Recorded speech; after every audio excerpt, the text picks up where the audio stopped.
Hello everyone, welcome back to my channel. মন্টির রান্নাঘর চ্যানেলে তোমাদের আবারও ওয়েলকাম জানাচ্ছি। চলে এলাম আরও একটি নতুন রেসিপি নিয়ে।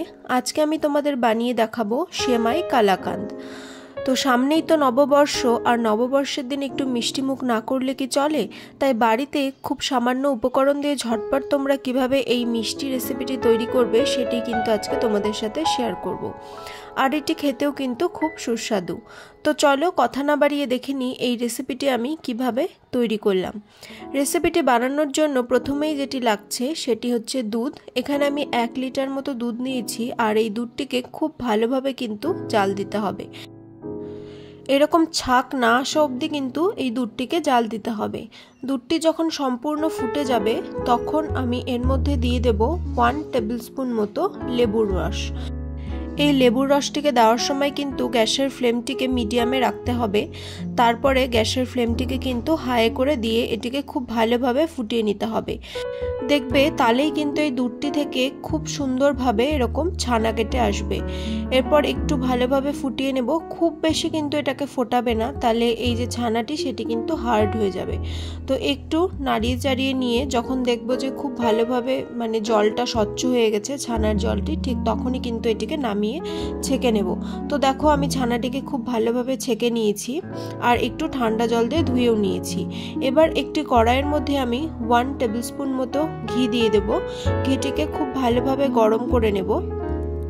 তারপর আমি এর মধ্যে দিয়ে দেব 200 গ্রাম মতো সেওই। এখানে কিন্তু আমি একদম সরু যে সেওইটি হয় সেটি কিন্তু নিয়েছি। সেওইটিকে আমি একটু ভালোভাবে ভেজে নেব, লাল লাল হওয়া অবধি কিন্তু এই সেওইটিকে ভেজে নিতে হবে। তো এই সময় কিন্তু গ্যাসের ফ্লেমটিকে মিডিয়ামে রাখবে, না হলে কিন্তু সেওইটি পুড়ে যেতে পারে। তো খুব ভালোভাবে লাল লাল হওয়া অবধি আমি কিন্তু এটিকে ভেজে নেব। তো দেখো সেওইটিতে কিন্তু হালকা রং ধরে এসেছে, লাল লাল ভাব হালকা হালকা এসেছে। তো আর একটু লাল লাল করে কিন্তু এটিকে ভেজে নেব। তোমরা চাইলে ঘিয়ের বদলে তেলও ইউজ করতে পারো। তো দেখো সেওইটি কিন্তু ভাজা হয়ে গেছে ভালোভাবে। এবার এর মধ্যে দিয়ে দেবো আমি 1 কাপ মতো দুধ। এই দুধটি আমি আগে থেকে জাল করে নিয়েছিলাম। আর তোমরা পারলে কিন্তু এই দুধের সাথে যে শর্টটি হয় সেই শর্টটিও একটু এর মধ্যে দিয়ে দিতে পারো। আর দিয়ে দেবো 1/3 কাপ মতো জল। এবার দিয়ে দেবো 1/2 কাপ মতো চিনি। এখানে তোমরা 1 কাপ মতো চিনি ইউজ করতে পারো। আমি মিষ্টি কম খাই জন্য এখানে চিনির পরিমাণটা কম দিয়েছি। এবার খুব ভালোভাবে এটিকে মিশিয়ে নিতে হবে, আর মিডিয়াম আঁচে কিন্তু এটিকে ফুটিয়ে নিতে হবে ভালো করে। তো খুব বেশি সময় লাগে না, 5 মিনিটের মধ্যেই কিন্তু এটি ভালোভাবে সোক করে নিবে দুধটিকে। আর তার মধ্যেই কিন্তু আমি এদিকে যে ছানাটিকে ভালোভাবে ছেঁকে রেখেছিলাম, ছানাটিকে খুব ভালোভাবে মেখে নিতে হবে। এই ছানাটিকে কিন্তু হাত দিয়ে চেপে চেপে ভালোভাবে মাখতে হবে যতক্ষণ পর্যন্ত না এর থেকে তেল ছেড়ে আসছে। এর থেকে যখন তেল ছেড়ে আসবে তখন কিন্তু এই ছানাটিও খুব সফট হয়ে আসবে, আর এটি কিন্তু একদম দলা দলা ভাব চলে আসবে। এই সম্পূর্ণ ছানাটি যখন দলার মতো ভাব হয়ে আসবে ঠিক ততক্ষণ অবধি এটিকে মাখতে হবে। তো দেখো ছানাটি কিন্তু ভালোভাবে মাখা হয়ে গেছে, আর এর থেকে কিন্তু তেলও ছেড়ে এসেছে। এদিকে যে সেওইটি আমরা ফুটতে দিয়েছিলাম, তো সেটি তো মিডিয়াম আঁচে ছিল। এবার এর মধ্যে দিয়ে দেব কিছুটা পরিমাণ অরেঞ্জ ফুড কালার। এটি শুধুমাত্র কালারের জন্যই দিয়েছি, তোমরা চাইলে এই ফুড কালারটিকে কিন্তু স্কিপও করতে পারো। এখানে আমি 2 থেকে 3 ড্রপ মতো ফুড কালার দিয়েছি। তারপরে খুব ভালোভাবে কিন্তু এটিকে মিশিয়ে নিতে হবে। তো দেখো খুব ভালোভাবে মেশানোর পর এটার মধ্যে হালকা কমলা কমলা ভাব চলে এসেছে। এবার এর মধ্যে আমি দিয়ে দেব সেই মেখে রাখা ছানাটিকে।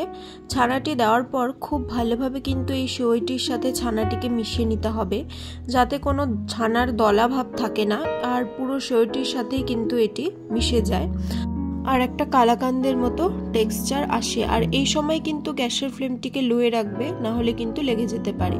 তো দেখো একটা কালাকাঁদের মতো আঠা আঠা ভাব কিন্তু চলে এসেছে, এটিও কিন্তু পুরো হয়ে গেছে। এবারে এই পুরো জিনিসটিকে একটি 4 কোণ বোলের মধ্যে কিন্তু সেট হতে দেব, যাতে চৌকো চৌকো করে এটিকে কাটা যায়। আর এরকম একটা স্প্যাচুলার সাহায্যে খুব ভালোভাবে ওপরটাকে সমান করে দেব। এবারে এর ওপরটায় তোমরা যেমন খুশি তেমন ডেকোরেশন করতে পারো। এখানে আমি সিলভার লিভ দিয়ে কিন্তু এর ওপরটায় ডেকোরেশন করেছি, এতে দেখতে খুব ভালো লাগে। আর দিয়েছিলাম কিছু খেজুর। এই সিলভার লিফটি দেওয়ার পর এটিকে আমি 4 কোনা করে কেটে নেব। তারপর ফ্রিজের মধ্যে রেখে দেব প্রায় 1 ঘন্টা মতো। ফ্রিজের মধ্যে রেখে দেওয়ার পরে যখন এটিকে তুলবো তখন কিন্তু খুব সুন্দর চৌকো চৌকো করে সন্দেশের মতো বা কালাকান্দের মতো কিন্তু এটি উঠে আসবে। আর এটি দেখতে যতটা সুন্দর, খেতেও কিন্তু ততটা টেস্টি হয়েছিল। তোমরা চাইলে এর উপর কিছু ড্রাই ফ্রুটসও দিতে পারো, তাতে স্বাদ কিন্তু আরও ভালো লাগবে। তো দেখো এটিকে আমি কেটে নিচ্ছি, তারপর কিন্তু এটিকে আমি ফ্রিজে রেখে দেব সেট হওয়ার জন্য। তৈরি হয়ে গেল আমার সেমই কালাকান্দ। এটি কিন্তু খেতে খুবই টেস্টি হয়েছিল। তোমরা চাইলে রেসিপিটি বাড়িতে একবার ট্রাই করে দেখতে পারো। আর দেখো ওপরটায় কিন্তু আমি খেজুর দিয়ে ডেকোরেশন করেছি। আমার এই রেসিপিটি যদি তোমাদের ভালো লাগে তাহলে অবশ্যই ভিডিওটি লাইক করবে, শেয়ার করবে এবং চ্যানেলটিকে সাবস্ক্রাইব করে পাশে থাকবে। আরও নতুন নতুন রেসিপি পাওয়ার জন্য অবশ্যই বেল আইকনটিকে প্রেস করে রাখবে। আর নববর্ষে সবাইকে শুভেচ্ছা ও ভালোবাসা রইল আমার তরফ থেকে। আজ তবে চলি, দেখা হবে অন্য কোনো রেসিপি নিয়ে খুব তাড়াতাড়ি। Thank you.